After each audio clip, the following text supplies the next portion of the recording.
Hello, good morning everybody on this Tuesday morning, November 21st, 2023. In this video, I'm going to be giving y'all more updates on the severe storms and what's going to be happening again today, because even though severe risk was bad yesterday, we have a severe risk again today. The risk for severe storms is much lower than it was yesterday, but we still have that 5% risk for tornadoes. So that's why I'm making this video, because of that 5% risk of tornadoes.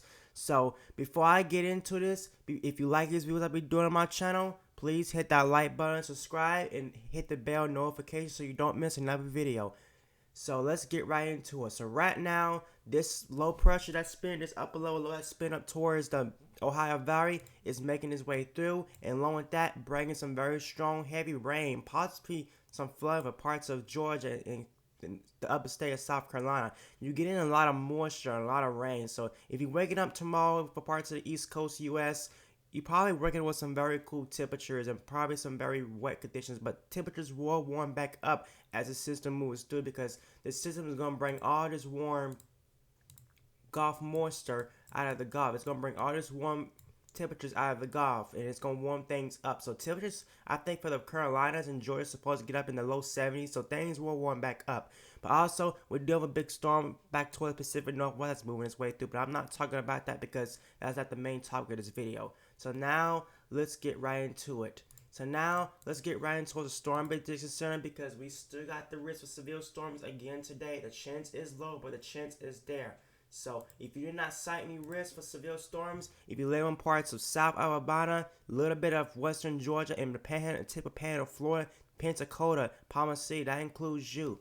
You're under a gun for severe storms today. And this is mainly being driven by a 5% tornado risk. There is a wind risk, but the wind risk is pretty low. So the main threat tomorrow will be those spin up tornadoes, those brief spin ups. We're going to see a lot of those. And also, there's no hail threat. So now let's get right into the ingredients. So we got the dew points because temperatures are going to be in the 70s, so the dew points are right. So now, as we time this out, as we get for our day, as the storm makes its way, look at these dew points, guys. Dew points getting in the upper 60s, low 60s, upper 60s, mid 60s for parts of Georgia and Carolinas, and that's enough moisture to support tornadoes. I think that's why we had that tornado risk, because the dew points are higher enough, we got enough wind energy. So, and we got enough instability, and I forgot to pull that up, so I might have to change it. So let's go ahead and look at the instability, because I forgot to pull that up. Let's go ahead and pull up the instability, the Cape, because I forgot to pull that up. So if you live in parts of Panhandle, Florida, there will be enough Cape to support thunderstorms and severe storms. So I think the best tornado chance will probably be that Panhandle, Florida. So if you live in this part of Florida, the Panhandle, Florida, tip of Panhandle, Florida, you have the best chance of seeing the tornado threat, because you got the highest Cape values and the highest dew points. South Carolina, Georgia, not too much, not enough Cape to support storms, but it's still possible. Some localized areas could probably see a little bit higher Cape values, like that green right here you see right here. This green right here, anything that's is in the green is at least 1,000 joules per kilogram. So tornado threat is still possible for the Carolinas. But look at this. We still got that Cape moving through, but that Cape does start to die down as we get towards the night. So now let's look at the wind energy. Now we're gonna look at the low level wind, the low level jet winds 5,000 feet above our head, and this determines how much tornado threat we're gonna have. So we do got some very strong winds happening right now, making its way through the mountains of Tennessee, Georgia. Very strong winds aloft, very strong low level jet. Look at these winds, especially up towards eastern Kentucky. Got some very strong winds. Winds blowing anywhere from 70 to 80 mile per hour winds, 5,000 feet above our heads. Very strong low level jet winds making its way through. So that's why we still got that tornado threat. But Florida, you're not getting really much of the wind, but still enough wind to support these tornadoes. But look at this. As we get later out of the day, if you live in parts of the Carolinas, I will probably be looking out for the tornado threat, because you probably going to see the best tornado threat as we get in towards. And this is the overnight hours. And look at this.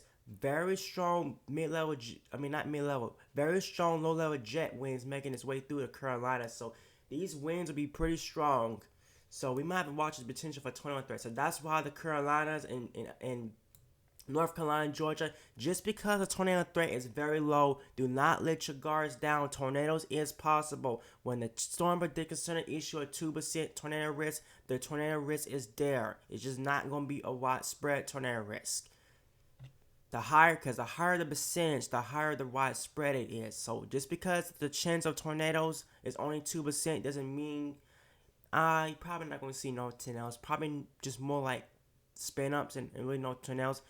Guys, you gotta understand, tornadoes can happen in a 2% risk.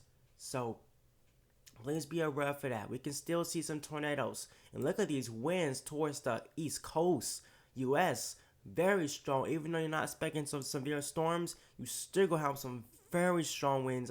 A lot of just 5,000 feet. Winds getting very close towards 90-mile-per-hour winds. So, very strong winds. So now, even though the tornado risk is low, how about a significant tornado perimeter? Now, this is a chance. This adds up. The instability, the cape, the winds, and all other kind of ingredients that you need for tornadoes. They add this up, and this is how we get our significant tornado perimeter. So the higher the numbers are, the darker the colors are, the more favorable conditions are in that area for a tornado. So you can see by the time we get further out, you can see by the time we get in towards 1 p.m., you can see if you live in parts of Panhandle, Florida, you do have that chance. You're getting into that darker orange right here, that yellow and that orange right here. The chance of a spin up tornado is getting higher. And it's not going to be super, super high, but the chance is still there, guys. The chance, a brief spin up tornado cannot be ruled out. But look at this.